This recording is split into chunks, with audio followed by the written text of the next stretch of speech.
చంద్రబాబు నాయుడు తన ఎమ్మెల్యేల మీద మంత్రుల మీద పట్టు కోల్పోయారా లేకపోతే చంద్రబాబు నాయుడునే టీడీపీలో ఎమ్మెల్యేలు మంత్రులు లెక్క చేయటం లేదా? ఒకవేళ గనక ఇది నిజం కాకపోతే టీడీపీని చాలా గట్టిగా సమర్థించేటువంటి ఆంధ్రజ్యోతి లాంటి మీడియా సంస్థలు ఎందుకు ఎమ్మెల్యేలు మంత్రుల అవినీతిపై పుంఖాను పుంఖాలుగా కథనాలు రాస్తున్నాయి? ఎక్కడ ఏం లోపం జరుగుతుందనేటువంటిది ఇప్పుడు హాట్ టాపిక్. ఇదే అంశంపై ఇన్ డీటెయిల్గా ఇన్డెప్త్గా డిస్కస్ చేద్దాం ప్రముఖ political analyst senior journalist Lalit Kumar గారితో. సార్ నమస్తే. నమస్తే సార్. సార్ మాస్ట్ హెడ్డింగ్ నుంచి బ్యానర్ వార్తల దగ్గర నుంచి ఎడిటోరియల్ కొత్త పలుకు వరకు ఆంధ్రజ్యోతి ఈ మధ్య అసలు వెంటాడేస్తుంది కొంతమంది టీడీపీలో ఎమ్మెల్యేలని. చంద్రబాబు నాయుడు గారు మాట్లాడితే అవినీతి రహిత పాలన అంటారు, విజనరీ అంటారు, ప్రజలకి దగ్గరగా ఉండాలని చెప్పి అనుకుంటారు. కానీ వీళ్ళు మాత్రం చాలామంది పాటించట్లేదు. ఎక్కడ తేడా కొడుతుంది అసలు? ఇక్కడ ప్రధానంగా టీడీపీకి సంబంధించి ఏదైనా కూడా ఒక పాజిటివ్ వార్తలు అంటే కనుక ఈనాడు, ఆంధ్రజ్యోతి, అట్లా TV5 కొన్ని ఇలాంటి ఛానల్స్ చూపిస్తుంటారు. వాస్తవానికి ఆ నియోజకవర్గాలలో ఏం జరుగుతుంది, ఆ నియోజకవర్గంలో ఇన్ఛార్జి మినిస్టర్ ఏం చేస్తున్నాడు, ఎమ్మెల్యేలు ఏం చేస్తున్నారని ఆ గ్రౌండ్ లెవెల్ అనేది ఒక్కో సందర్భంలో ప్రస్తావిస్తుంటారు. ఈనాడు కానీ జ్యోతి కానీ కొన్ని యాజ్ ఎ జర్నలిస్ట్గా ఇవి శృతి మించినప్పుడు ఆంధ్రజ్యోతి ఊరుకోదు, ఈనాడు కూడా ఊరుకోదు. ఓపెన్గా మనకు హెడ్లైన్స్లోనే వేసిన సందర్భాలు చాలా ఉన్నాయి. దాంట్లో మాత్రం కాంప్రమైజ్ కావు. అట్లాగని ప్రమోషన్లో కూడా అదే పద్ధతిలో టీడీపీకి కూడా ప్రమోట్ చేస్తుంటాయి.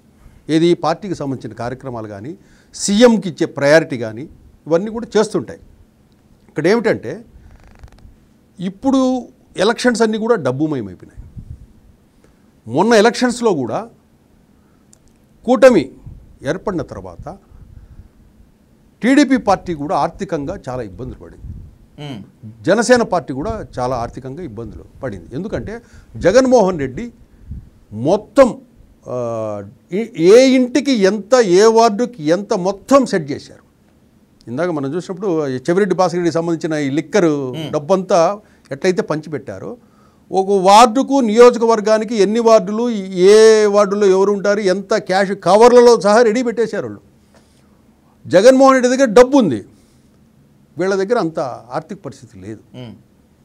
దాంతో ఏం చేశారంటే టీడీపీ పార్టీ కొంతమంది ఎమ్మెల్యే ఆస్పిరెంట్స్ దగ్గర వీళ్ళ దగ్గర డబ్బు తీసుకున్నారు. కాకపోతే అది ఒప్పుకోరు. ఈరోజు ఇప్పుడు అనంతపురం ఎమ్మెల్యే దగ్గుపాటి ప్రసాద్,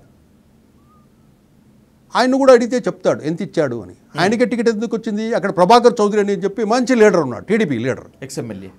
అతన్ని కాదని దగ్గుపాటి ప్రసాద్కి ఇచ్చారంటే దగ్గుపాటి ప్రసాద్ మంచి భారీ అమౌంట్ టీడీపీకి ఇచ్చారు కాబట్టి అనంతపురం అర్బన్ టికెట్ వచ్చింది అతనికి.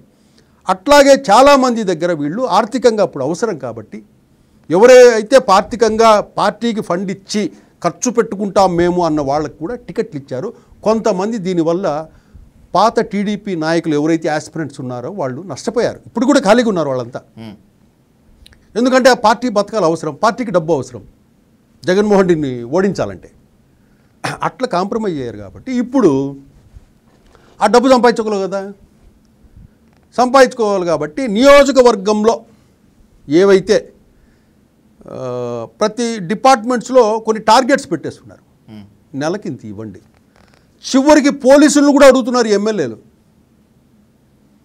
పోలీసులను కూడా అయ్యా నెలకు ఒక 5 లక్షలు ఇవ్వండి అయ్యా, 60 కోట్లు పెట్టుకున్నానయ్యా ఖర్చు, 5 లక్షలు తెచ్చిండి అయ్యా అనే పరిస్థితి నెలకొంది. అంత దారుణంగా ఉందా?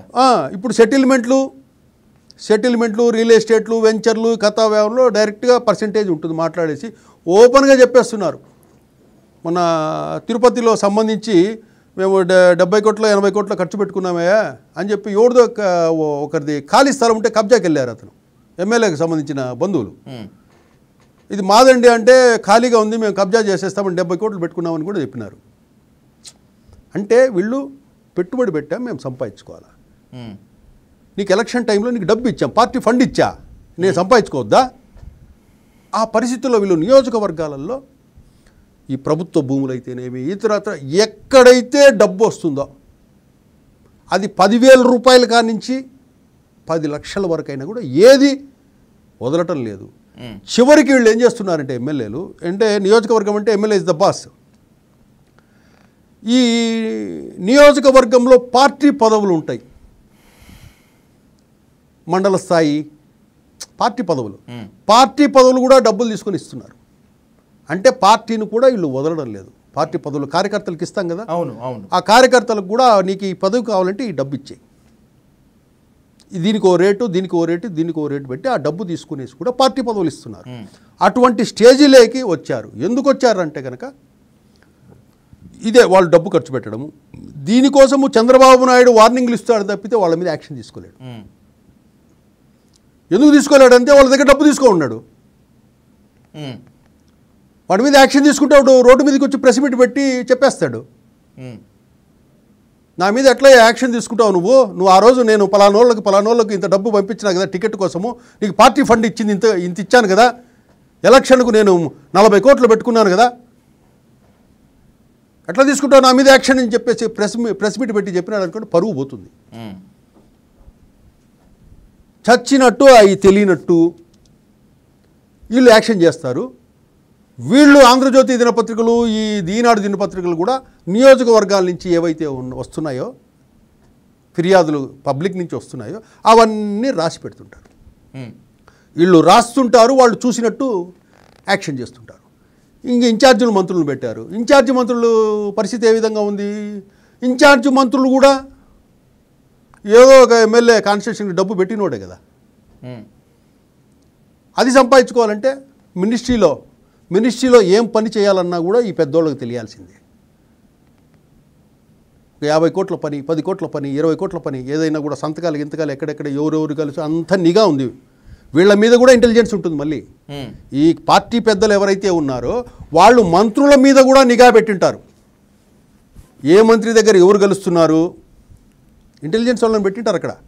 ఎక్కడ కలుస్తున్నారు, ఎవరు కలిసిపోయారు, ఏ ఫైలు మూవ్ అవుతుంది అని ఈ ఐఏఎస్ ఆఫీసర్ల దగ్గర కూడా ఇన్ఫర్మేషన్ లాగుతుంటారు.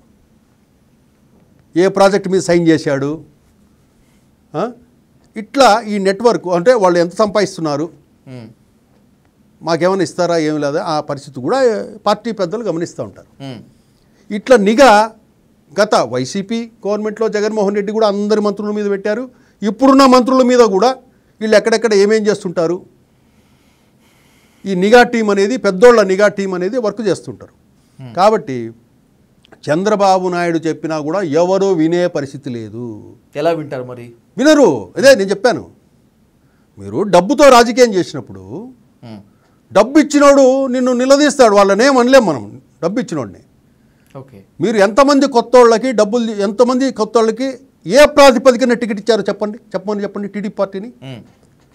నీకు పార్టీలో మొదటి నుంచి ఉన్న వాళ్ళు మహామహులు ఉన్నారు, వాళ్ళను కాదని ఎంతమంది కొత్త వాళ్ళకి ఇచ్చారు, ఆ టికెట్లు ఎంతకు అమ్ముకున్నారు, వాళ్ళ దగ్గర ఎంత పార్టీ ఫండ్ తీసుకున్నారు, ఆ ఎమ్మెల్యే ఎంత ఖర్చు పెట్టుకున్నారు. కాబట్టి వీళ్లకు అడిగే ధైర్యం వీళ్ళు చేయరు. పత్రికల్లో మాత్రం నేను కొట్టినట్టు రాయండి,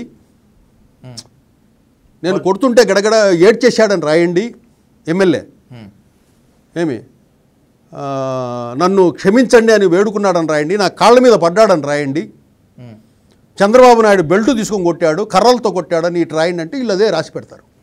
అదే ఆగ్రహం వ్యక్తం చేశాడు, ఇదే చివరి వార్నింగ్. ఇట్లాంటి ఈ 30 ఏళ్ల నుంచి వింటున్నాం. ఎవడి మీద యాక్షన్ తీసుకునే ధైర్యం చంద్రబాబు నాయుడు గారికి లేదు, అంత ధైర్యం చెయ్యలేడు. కాబట్టి ఆయన ఈ విధంగా మీడియాలో ఇట్లా రాయించుకుంటూ వాళ్ళ మీద ఏదో యాక్షన్ తీసుకున్నట్లు వాడు భయపడినట్టు నటిస్తాడు. కొద్ది రోజులు మీడియాకు టచ్లోకి రాడు, ఆ విధంగా ఉండిపోతున్నారు. కాబట్టి నారా లోకేష్ చెప్పినా వినేవాడు ఎవరు లేరు. చంద్రబాబు నాయుడు నేరుగా ఫోన్ చేసి పిలిపించి చెప్పినా కూడా ఓకే సార్ డన్ అంటారు, ఓకే సార్ అంటారు, అంతే. మళ్ళీ సేమ్ దందా. ఆ ఇంట్లో నుంచి బయటకు వస్తానే మళ్ళీ ఫోన్ ఎత్తుకుంటానే దందానే స్టార్టు. ఈరోజు కలెక్షన్ ఎంత? మీరు ఇది ఎట్టుందంటే ఎమ్మెల్యేలు కానీ మంత్రులు కానీ అంటే నేను ఒకరిని కాదు, Okay. ఎంటైర్ ఏపీ చెప్తున్నా. రోజువారీ టార్గెట్, ఈ రోజు కలెక్షన్ ఎంత అనేది ఉంది. రేపు కలెక్షన్ గురించి కాదు. నేను 5 ఏళ్ళు ఉంటా, నేను పెట్టింది దానికి డబల్ సంపాదించుకోవాలంటే రోజువారీ నేను ఎంత కలెక్ట్ చేయాలి అనే లెక్క. దానికి టీములు ఉన్నాయి, దానికి క్యాషియరు, దానికి కలెక్షన్ చేసుకునేవాడు, దాన్ని అన్నీ రాసి పెట్టుకునేవాడు, ఎన్ని అకౌంట్స్, ఆ బ్యాచ్ అంతా ఉంటుంది. కబ్జాలు ఎక్కడెక్కడ చేయాలి, ఖాళీ స్థలాలు ఎక్కడెక్కడ ఉన్నాయి, ఎన్ఆర్ఐ స్థలాలు ఎక్కడెక్కడ ఉన్నాయి, ముసలి ముతక వాళ్ళు ఉంటారు కొంతమంది, వాళ్ళ స్థలాలు ఉంటాయి. ఆ డేటా అంతా ఈ తహసీల్దార్ ఇస్తారు, రెవెన్యూ వాళ్ళు. ఈ బిట్ వీళ్ళది, ఈ బిట్ అన్నీ కూడా హైవే పక్కన ఉండేటి వాల్యుబుల్ బిట్స్ ఉంటాయి. కొంతమంది అక్కడ స్థలాలు ఉండేసి ఎక్కడో అమెరికాలోనే ఎక్కడెక్కడో ఉంటారు. అవన్నీ కూడా ఈ రెవెన్యూ వాళ్ళు ఇన్ఫర్మేషన్ ఇస్తే కనుక వీళ్లకు ఒక టీం ఉంటుంది, కబ్జా పెట్టే టీం. ఈ కబ్జా పెట్టే టీంకి ఆ కన్సర్న్ పోలీస్ స్టేషన్ పోలీస్ ఆఫీసర్కి లింక్ చేసింటారు ఎమ్మెల్యే. ఆ రెవెన్యూలో తారుమారు బార్ 1 అని కూడా చేసి ఒక రికార్డు తయారు చేస్తాడు తహసీల్దార్. అయిపోయి ఇంకోట్లాడుకుంటుంటారు దాని మీద.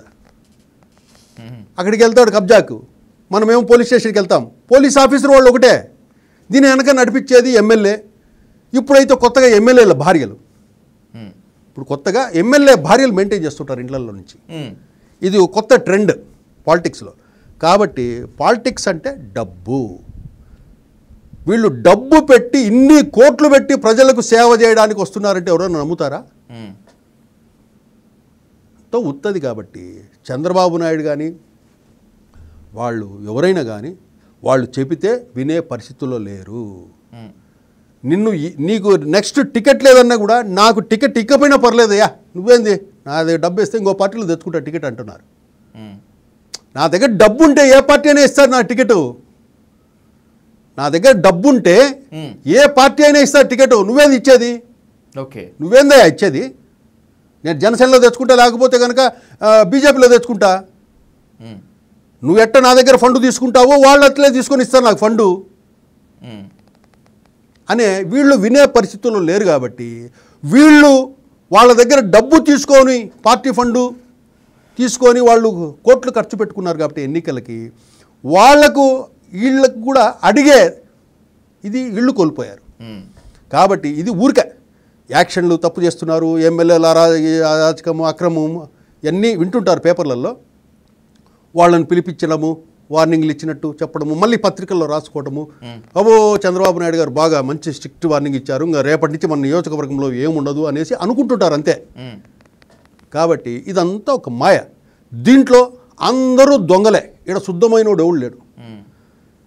జగన్మోహన్ రెడ్డి ఏం శుద్ధమైనోడు కాదు, నారా చంద్రబాబు నాయుడు గారు ఏం శుద్ధమైనోడు కాదు, నారా లోకేష్ ఏం శుద్ధమైనోడు కాదు, పవన్ కళ్యాణ్ ఏం శుద్ధమైనోడు కాదు, బీజేపీ పార్టీ ఏమీ శుద్ధమైంది కాదు. All political parties run with money. డబ్బుతోనే ఈ ప్రయాణిస్తుంటాయి, డబ్బుతోనే ప్రజలకు సేవ చేస్తూ ఉంటాయి. కాబట్టి అందరే మనం ఏదో అనుకునేసి ఒక సంవత్సరం వీడు మంచోడు అంటాం, ఇంకో సంవత్సరం వీడు మంచోడు అంటాం, ఇంకో సంవత్సరం వీడు మంచోడు అంటాం. జస్ట్ తేడా అంటే బోర్ కొడుతుంది. ఒక 5 ఏళ్ళు చూస్తే ఒకటి బోర్ కొడుతుంది. నెక్స్ట్ ఈయన్ని చూద్దామంటారు, మళ్ళీ వాడేదే పని, ఇంకోడిని చూద్దామంటారు, వాడేదే పని. ఇక్కడ డబ్బుతోనే వ్యవహారం అంతా నడుస్తుంది. కాబట్టి ప్రజలు కూడా మీరు ఏదో చేస్తారు, ఈ పార్టీ ఏదో చేస్తుంది, ఏందో ఈ పథకం తీసుకొస్తుంది, ఆ పథకం తీసుకొస్తుంది, ఈ సర్వీస్ ఇస్తుంది, ఈ చేస్తుంది అనేది అంతా మాయ. కాబట్టి ఇక్కడ ఎవడు మంచోడు లేడు, ఎవడు చెడ్డోడు లేడు. జగన్మోహన్ రెడ్డి మంచోడు కాదు, జగన్మోహన్ రెడ్డి చెడ్డోడు కాదు. చంద్రబాబు నాయుడు మంచోడు కాదు, చంద్రబాబు నాయుడు చెడ్డోడు కాదు. ఇక్కడ చెడ్డ అని ఎవరిని చూడొద్దు, మంచోడని ఎవరిని అనుకోవద్దు. అది సాధు. Thank you so much Lalit గారు. Thank you.